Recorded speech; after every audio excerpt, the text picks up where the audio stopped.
Angela Camp, ANGELA CAMP. At the time I worked this case, I was Angela North, NORTH. Good afternoon. How are you currently employed? I am currently a high school math teacher.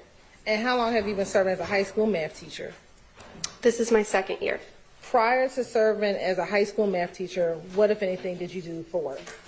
I was a firearms and tool marks examiner for the Georgia Bureau of Investigation. And how long did you work for the Georgia Bureau of Investigations? Almost 6 years. If you can tell the jury about your education and training in ballistics and firearms analysis. I have a bachelor's degree in biology from the University of Georgia. Once I was hired with GBI, I underwent a 17-month training program where I learned ammunition manufacturing and development, firearms manufacturing and development, muzzle to target distance determination, serial number restoration, and the majority of my time was spent on a comparison microscope comparing bullets to bullets and cartridge cases to cartridge cases to determine if they were fired from the same firearm. In addition to that, I have completed multiple certified armorers courses, and I have also served as a supervisor for new scientists, and I have toured various manufacturing facilities where they're actually making the guns and making ammunition for the guns as well. When you were working at the GBI, approximately how many cases dealing with firearms did you analyze? Hundreds. And have you ever been qualified to testify as an expert in the state of Georgia? Yes. Your Honor, this time the state would like to tender Ms. Angela Camp as an expert in the area of firearms and ballistics analysis. No objection. All right, she is so qualified and may testify as an expert as that.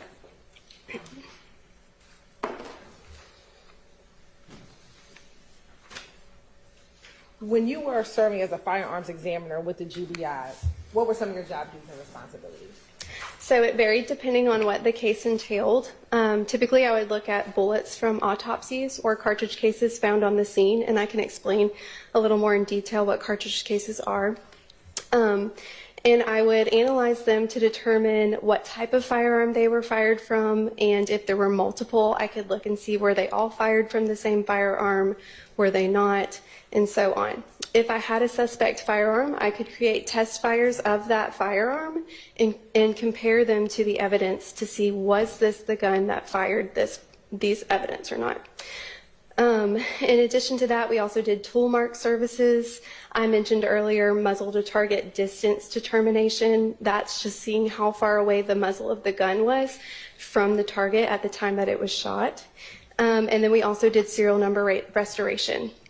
Additionally, once we identified that a firearm was involved in an incident, then I would do a check function test on that firearm, making sure all the safeties worked, making sure the firearm was healthy, testing for trigger pulls, and so on, like the value of the trigger pull.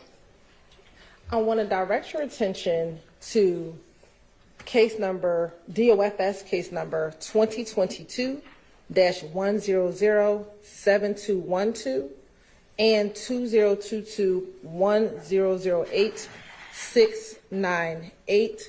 Have you had opportunity to review those cases? I have reviewed them. I don't have copies with me now. And what type of testing were you able to do with those two items?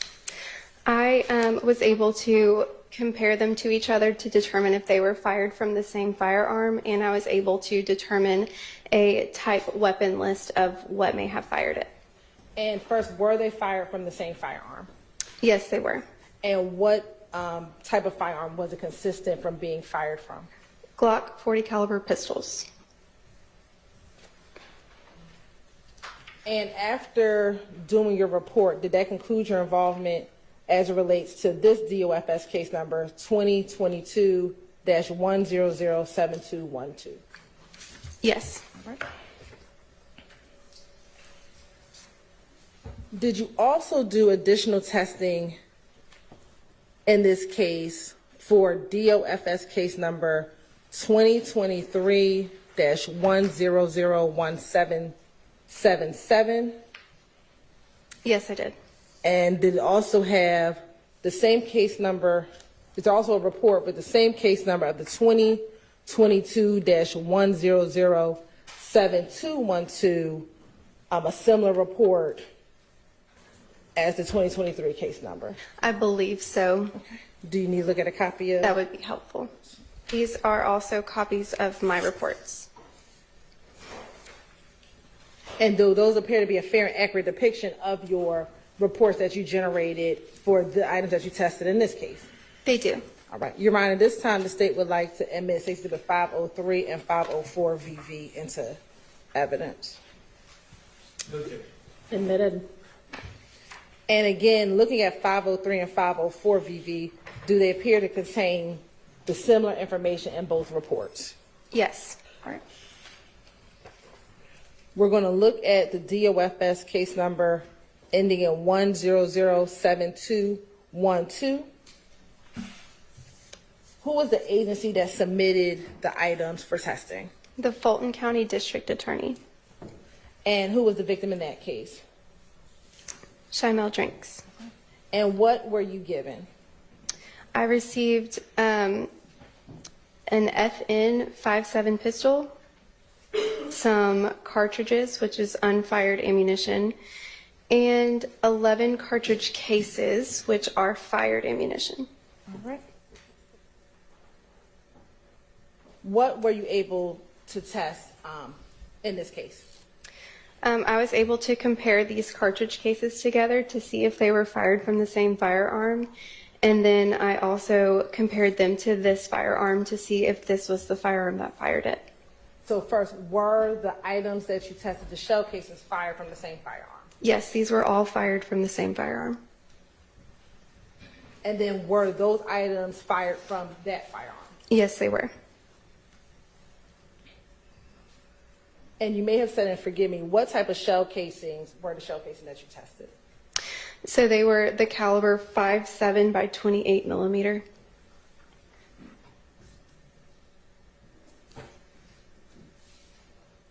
After determining that FN firearm fired those shell casings and creating a report, did that conclude your involvement in this case? Yes, I did a check function test on the firearm as well, and then that concluded it. And what's a check function test? It was operational. It's where I test the trigger pulls, I test every safety, I take it apart and look at it and put it back together. And what was the conclusion after doing the check function test? It was healthy and operational. Court's indulgence for a moment.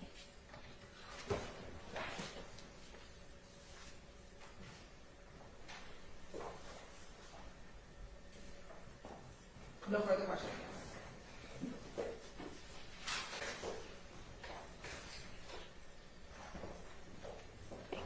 Good afternoon, Ms. Camp. Good afternoon. Max Schardt is my name. I represent Shannon Stillwell, okay? All right, thank you. Just want to back up before we get into specifics. Seems like you did two different types of tests in this case. You had one situation where you had a firearm and you were comparing the firearm with shell casings, correct? Correct. Okay, now in your line of work, what that test, that matchup, what's that called? Firearms identification. Firearms identification. Okay, and then it seems like also in a separate report, you had two, not shell casings now, not a firearm, but you had two bullets, correct? Correct. And you were trying to determine if those bullets were fired by the same gun, correct? Correct. Okay, what is that test called? That's also firearms identification. Okay, I didn't get very far with parsing those out if they have the same name. Okay. Let's talk about your work on February 3rd, which involved the shell casings and the gun, okay? Mm-hmm. All right. Now, you receive 11 shell casings, correct? Yes. Okay. And those shell casings, what caliber of shell casings were those?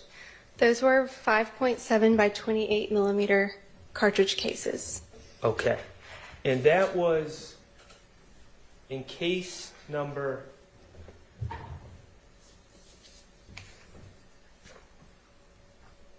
Would you like me to read it? Do you have what I'm trying to figure out is, do you have a cross-reference number so we could compare this to actual incidents to know where those shell casings came from? No, I do not. As far as on the scene where they were collected, Yes. I do not. Okay. You received them from APD? Or from the Fulton County District Attorney's Office? Yes, Fulton County DA. Okay. And they gave those to you on January 17, 2023? Correct. All right. And it was 11 of them? Yes. Okay. And then you're also given a firearm, a 5.7 by 28 firearm, correct? Yes. FN. Correct. All right. And you're given those by the district attorney on December 15, 2022? Correct. Okay. And then additionally, you're given 19 unspent rounds. Yes. Okay. So your work on this case, you got 11 spent rounds that were collected.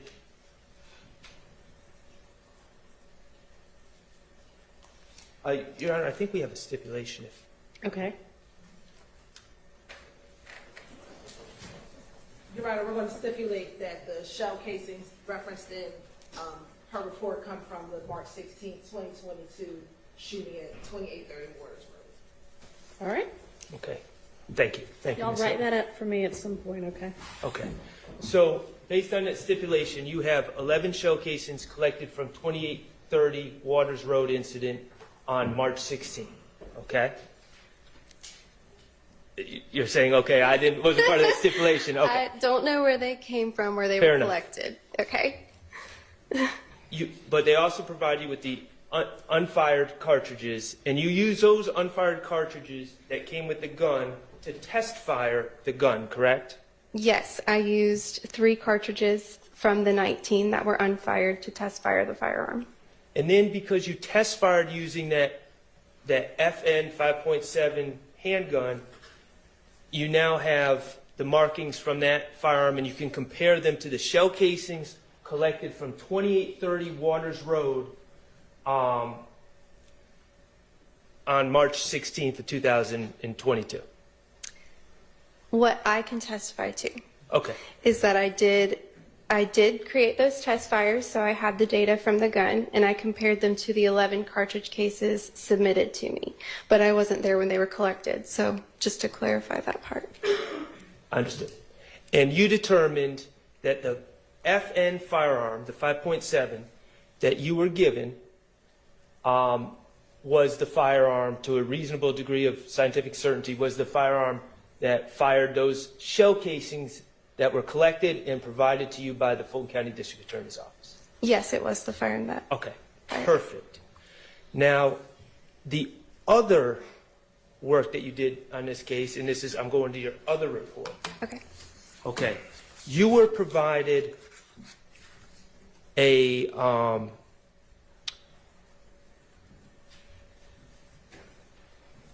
referring to 389 VV and 390 VV. Do you have them up there with you? I believe so. The 40 caliber report. Yes. No, the exhibits. May I approach? You may. Sorry. Oh, it's fine. 390 and 389. This is 389 and 390 VV. Yes. Okay. In this report, when you had 2 bullets and you were trying to determine if they were fired by the same gun, right? Correct. Okay. Even though this was provided by the ME's office, correct? Fulton County ME's office? Yes. Okay. And the ME is the people that perform autopsies. Right, the medical examiners. Okay. Do you have any notes or knowledge of are there 1 or 2 projectiles in this package? There's only one. The other one contained fibrous material. Okay, so you got a projectile and fibrous material in here. And do you know where these came from, other than the ME's office? I know they're from which victim it's from. What's that? Shymel Drinks. Shymel Drinks, okay. And then here is another projectile with victim Shymel Drinks. Correct? Yes. On the same report. That was the victim listed on the report. Okay. And so what you were tasked with, you were given something from the ME's office, a projectile from the ME's, collected by the ME's office and given to you, and then a projectile provided by the Atlanta Police Department. Yes. Correct? Okay. And you were tasked with determining if those two projectiles were fired with the same gun. Correct. Okay. And now those two projectiles, and when I say projectiles, we're talking about no longer in its casing, they've been fired, they're not in the shell cases anymore, and they may or may not have hit someone. Is that fair to say? Right. It's the part that has traveled down the barrel of the firearm. Okay. Those two projectiles that you were comparing to each other, isn't it true that they were both .40 caliber bullets? Yes. Okay. And then you were asked to compare them, and you determined that those two fully .40 caliber bullets were shot by the same handgun. Yes. And that handgun was consistent. Your report says consistent with being shot by a Glock 40 handgun. Correct. Okay, and how do you make the determination about specifically, just from those little pieces of metal, that they were fired by a Glock 40? So there's different manufacturers will rifle the insides of barrels differently. And what I mean by rifling is that manufacturers will put a series of lands and grooves on the inside of the barrel to make the bullet spin. And the reason to do that is to make it more accurate and to make it travel further. Well, different manufacturers will do different things. Sometimes they'll have 6 lands and grooves going to the left. Sometimes they'll have 8 lands and grooves going to the right. Sometimes you can tell that the tool was different that they used to rifle them. So all of this data is measurable, and we can enter it into a database maintained by the Association of Firearms and Tool Marks Examiners. That database has also been maintained by the Federal Bureau of Investigation as well. So once we enter the data into the database, it will return to us the list of firearms rifled in that way. These in particular were consistent with Glock in the way that Glock rifles their firearms, the type of tool that they use, the way that the lands and grooves are, the number of them, and the direction that they're twisting as well.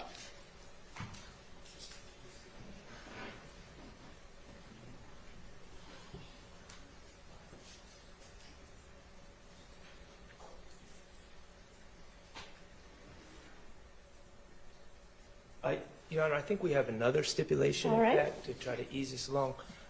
Shaded?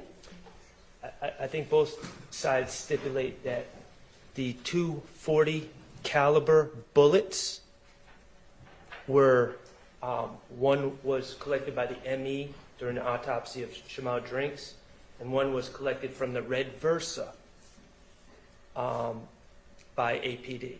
That red Versa driven by Shymel Drinks. Thank you. Okay, so those 240s based on 240 caliber bullets based on your work on this case, fired by a Glock 40. Yes. Okay, now going back to 221 VV, the handgun in front of you. Okay. That was, okay, that FN 5.7 by 28. Can that gun shoot 40 caliber bullets? No.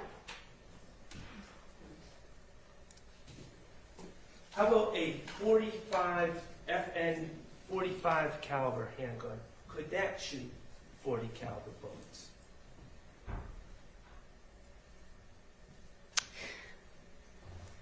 The diameter is larger, however, the head spacing would likely not work correctly.